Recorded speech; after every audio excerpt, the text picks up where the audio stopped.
Assalamualaikum warahmatullahi wabarakatuh.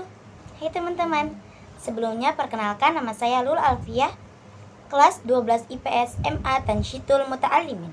Di sini saya akan sedikit menerangkan tentang ketimpangan sosial. Sebelumnya teman-teman udah pernah tahu belum ketimpangan sosial itu apa? Timpangan sosial adalah situasi di tengah masyarakat yang menunjukkan adanya ketidakmerataan atau ketidakseimbangan. Ada beberapa faktor-faktor yang dapat menyebabkan terjadinya ketimpangan sosial. Yang pertama adalah kondisi demografi. Yang kedua, kondisi pendidikan. Yang ketiga, kondisi kesehatan. Dan yang keempat, kondisi ekonomi. Bentuk-bentuk ketimpangan sosial ada 4 poin. Di poin pertama adalah ketimpangan di bidang pendapatan. Poin kedua, ketimpangan di bidang pendidikan. Poin ketiga, ketimpangan di bidang kesehatan. Dan poin keempat, ketimpangan di bidang gender. Baik, kita lanjut. Kita lihat lagi di poin yang pertama adalah ketimpangan di bidang pendapatan. Ketimpangan distribusi pendapatan merupakan masalah perbedaan pendapatan antara masyarakat atau dengan daerah yang maju dengan daerah yang sudah tertinggal. Semakin besar jurang pendapatan, maka semakin besar pula variasi dalam distribusi pendapatan akan menyebabkan terjadinya disparitas pendapatan. Next, kita lanjut ke poin yang kedua, ada ketimpangan di bidang pendidikan. Ketimpangan pendidikan merupakan kondisi ketidakmerataan lulusan pendidikan dari penduduk di suatu daerah. Ukuran ketimpangan pendidikan adalah indeks Gini pendidikan yang mengukur rasio rata-rata capaian tahun sekolah dari semua penduduk.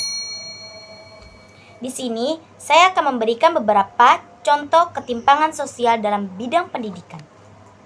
Yang pertama adalah perbandingan jumlah guru dan siswa yang tidak seimbang. Yang kedua, fasilitas bangunan sekolah yang kurang layak. Yang ketiga, sarana dan prasarana belajar yang masih kurang. Yang keempat, keterbatasan teknologi dan media dalam belajar. Oke, kita lanjut ke poin yang ketiga adalah ketimpangan di bidang kesehatan.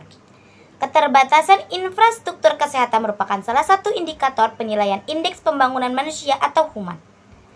Berdasarkan data statistik yang dikeluarkan UNDP pada 2019, indeks pembangunan manusia atau biasa kita sebut IPM, Indonesia berada di posisi 111 dari 189 negara.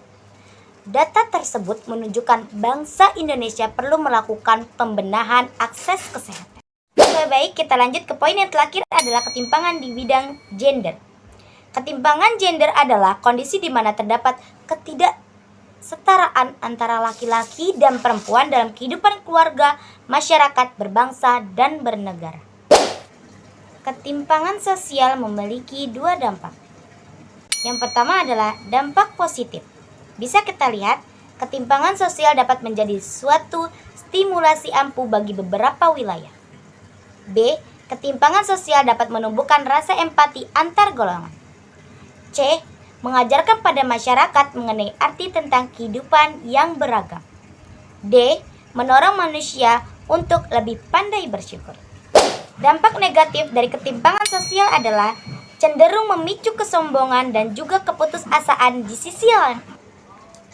B. Cenderung memicu tingginya kriminalitas yang diakibatkan oleh kecemburuan sosial. C. Melemahnya stabilitas dan solidaritas. Dan yang terakhir, adanya ketidakadilan dalam masyarakat. Ada beberapa upaya yang dapat mengatasi ketimpangan sosial. Yang pertama adalah meningkatkan kualitas penduduk. Yang kedua, mobilitas sosial. Yang ketiga, menciptakan peluang kerja. Yang keempat, menetapkan kebijakan yang bertujuan mengikis jarak sosial antar warga. Cukup materi kali ini tentang ketimpangan sosial. Semoga bisa bermanfaat bagi kalian. Terima kasih. Assalamualaikum. Dadah. Waalaikumsalam.